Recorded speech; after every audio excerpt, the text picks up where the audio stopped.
आशिक है ये चोर नहीं है मैं क्या करूं दिल पे मेरा जोर नहीं है मैं क्या करूं। Hi everyone, welcome back to another mini vlog. তো জস্টেল থেকে আমরা আজকে বেরিয়ে গিয়েছিলাম। আজকে আমাদের ফেরার দিন। এক তো কলেজ এক্সকারশনের পর আমরা তিনজন ফার্স্ট টাইম ঘুরতে এসেছি, আবার সেটা পাহাড়ে। আমাদের যে কত কিছু প্ল্যানিং ছিল, আর সত্যি কথা বলতে সেগুলো আমরা সাকসেসফুলি করতেও পেরেছি। খুব সুন্দর ভালো একটা এক্সপিরিয়েন্স নিয়ে, মেমোরিজ নিয়ে আমরা ফাইনালি বাড়ি যাচ্ছি।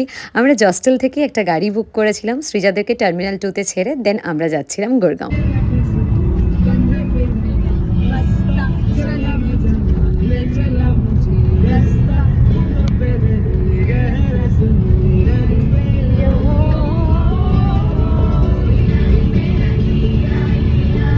ঘুরতে যাওয়া আমার সবসময় পছন্দের, বাট পাহাড় হলে সেটা আলাদাই অ্যাট্রাক্ট করে, একদম আসতে ইচ্ছে করে না। কিন্তু ওই যে কোথাও নতুন যাব ভাবলে পুরোনো জায়গাটা থেকে ফেরাটা ইজ ইম্পর্টেন্ট। আজকে কেন জানি না আমাদের কারোরই ব্রেকফাস্ট করতে ইচ্ছে করছিল না, আর আমরা সকাল সকাল বেরিয়েছিলাম। চাটা খুব ইম্পর্টেন্ট, তাই জন্য আমরা একটা জায়গাতে দাঁড়িয়েছিলাম, সেখানে আমরা একটু চা বিস্কিট এগুলো খেয়েছি। দেন আমরা ভেবেছিলাম একবারেই চলো গিয়ে লাঞ্চ করব। লাঞ্চের কোনো ভিডিও নেই, কারণ একটা এত বাজে জায়গায় আমরা লাঞ্চ করেছিলাম যে আমরা খাবারটা পুরো কমপ্লিটও করতে পারিনি। আর এই গাড়িটা আমাদেরকে বলেছিল গুরগাঁও অবধি যাবে না, দিল্লিতেই ছাড়বে। তো টার্মিনাল 2-তে আমরা সৃজাদেরকে ড্রপ করে দিয়ে আমি আর মধুশ্রী আর একটা উবার করে ফাইনালি চলে এসেছি বাড়ি। তো চলো আজকের মতো এটাই, ট্রিপও শেষ। এই ভিডিওটা এখানেই শেষ করছি। টাটা।